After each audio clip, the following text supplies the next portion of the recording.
आहे कारण असे 40-30 वर्षाचे जुने शिवसैनिक जे गटप्रमुख पासून काम करत होते, उपशाखा प्रमुख झाले, उपशाखा प्रमुख झाले, आता कार्यालय प्रमुख म्हणजे पूर्ण वार्ड मॅनेज करायची ज्यांच्याकडे ताकद आहे, त्या 4 नंबरमध्ये जे आता कॅन्डिडेट आहेत त्यांच्या ह्याच्यात ते प्रमुख लोक आज सोडून माझ्याकडे आले. त्यांच्यावर त्यांचे चाल प्रमुख, त्यांचे गट प्रमुख सर्व सोडून आले, उपशाखा प्रमुख सर्व सोडून आज माझ्याकडे आल्यात. कमीत 100 लोक त्यांचे सोडून आले. खूप आनंद होते. तसंच हा आमचा पतंग आहे, हा पण 20 वर्षापासून शाखा तिकडे गटप्रमुख होता, गटप्रमुख नंतर उपशाखा प्रमुख झाला.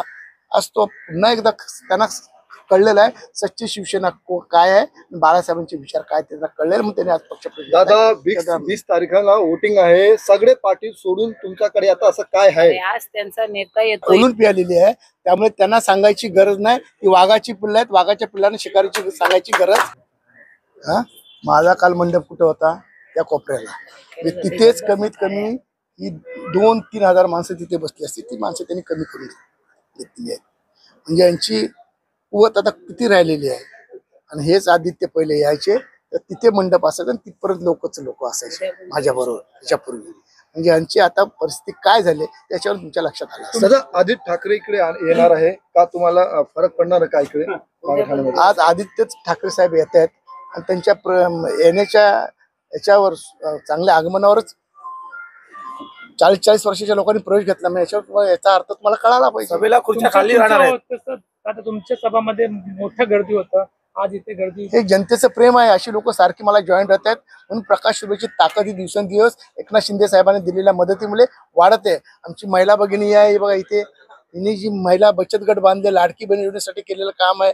म्हणून काल प्रचंड संख्येने 12 ते 15 हजार लाडक्या बहिणी इथे साहेबांना बघायला हिच्या माध्यमातून आल्या होत्या. ही केलेली कामं ती कामं बोलतायत, आम्ही बोलत नाही, कामं बोलतायत. लाडकी बहीण तुम्हाला अध्यक्ष पण बनवलं हो, तेच या विधानसभेचा मला अध्यक्ष बनवला होता साहेबांनी.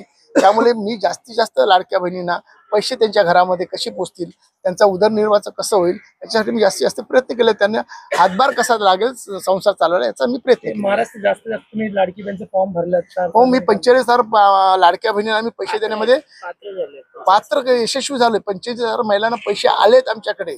अजून याच्यानंतर ही योजना सुरू राहील तेव्हा ठिकाणी आमच्या दरवाजात मुद्दामून सभा घेत आहेत, तरी सुद्धा त्यांच्याच पक्षातले लोक दादांच्या मार्गदर्शनाखाली इथे प्रवेश करतात. याच्यावरून समजा तुम्ही त्या उमेदवाराची कॅपॅसिटी काय आहे आणि त्यांचं वर्तणूक काय आहे. खरं तर आम्ही सगळे शिवसैनिक, परंतु शिवसेना सोडायचं कारण हे म्हणजे यांची तोंड गटार आहेत. कार्यकर्त्यांचा फक्त वापर करून घ्यायचा आणि जे सोडून द्यायचे, त्यांच्या कधी सुखदुःखात उभं राहायचं नाही. आणि जे कोणी चांगलं काम करत असेल याला खडा मारून त्या ठिकाणी बसवायचं ही त्यांची नीती आहे. आणि म्हणून कालच्या सभेमुळे या ठिकाणी आपण बघितलंय की दादांना मिळणारा प्रतिसाद आणि सगळ्या बहिणी भावांचं प्रेम बघून मला वाटतं समोरच्याचं डिपॉझिट नक्कीच जप्त होणार, कारण त्यांना आता घाम सुटलेला आहे. मनात भावना निर्माण झाली. आणि मेन म्हणजे कसं, आपल्या एरियात जी माणसं असतात त्यांच्या सुखदुःखात जाण्यासाठी कुठून ना कुठून काहीतरी हे लागतं, कोणाचा तरी आधार लागतो. तर आधाराचा विचार केला तर दादा सारखा माणूस भेटला तर आपण त्यांच्या सुखदुःखात उपयोगात येऊ शकतो. काही त्यांची कामं असणार, मगाशी ह्या साहेबांनी सांगितल्याप्रमाणे कसं जसं कुठचं ऑपरेशन असेल किंवा अजून काहीतरी असतात, प्रत्येकाच्या काही ना काही गोष्टी असतात. त्या गोष्टीसाठी आपण प्रयत्न करण्यासाठी कोणाकडे जाऊ शकतो तर दादांकडे. त्या भावनेने पण आम्ही दादांकडे आलेलो आहे, जेणेकरून त्यांचं काम, कारण सगळेच काय इथं मुंबईत कमवण्यासाठी आलेले म्हणजे गोरगरीबात आहेत ते, आणि गोरगरिबांचा आमदार म्हणून दादांचं नाव पण आहे. त्या हिशोबाने आम्ही दादांकडे आलेलो आहे. ह्या शिवसेनेमध्ये आलो आणि असले शिवसेनेत आलो. दादा रात्री दिवस हो राहणार, प्रचार तर करायलाच पाहिजे. आता संघटनेत आल्यानंतर संघटना कशी वाढणार याचा विचार करण्यात येईल. बस. कार्यालय प्रमुख संपर्क होते तुम्हाला कसं हे तुम्हाला हे ज्ञान होणार आहे, कसं काय होणार, तर तुम्ही कसं हे काम करणार आहे दादाचं प्रति? दादा सांगतील त्या पद्धतीने करेल, कारण मला तर अनुभव आहे. त्या अनुभवाच्या जोरावर असलो तरी मला कसं आता आमचे वरिष्ठ जे सांगतील त्याप्रमाणे मला काम करावं लागतं. पक्ष आता शिवसेना पक्ष मागे ठाणे प्रकाश दादाचा हात थांबलेला आहे, काय सांगणार? थांबणार, कारण ते गोरगरिबाचे काम करतात आणि केलेत, आणि मी त्यांचाच हात सचिनबाई आमचे केळकर साहेब त्यांचा हात धरून मी काम करणार. ठीक आहे. तुमच्या पण मनात काय आहे ना की दादाकडे जाऊ, आता हे आम्हाला लोकांना काम करे असं तुमच्या मनात लय दिवसापासून होता.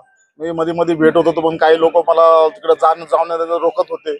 केळकर साहेबाला मी संपर्कात हमेशाच होतो, पण अचानक आज मला योग आला, मी आज इकडे आलो. आज उद्धव ठाकरे चे सुपुत्र इकडे आदित्य ठाकरे येणार आहे, तर तुम्ही आताच आणि निर्णय घेतलं प्रकाश दादा सूर्य जाहीर शिवसेनेमध्ये पक्ष प्रवेश झाला, असं का होतं?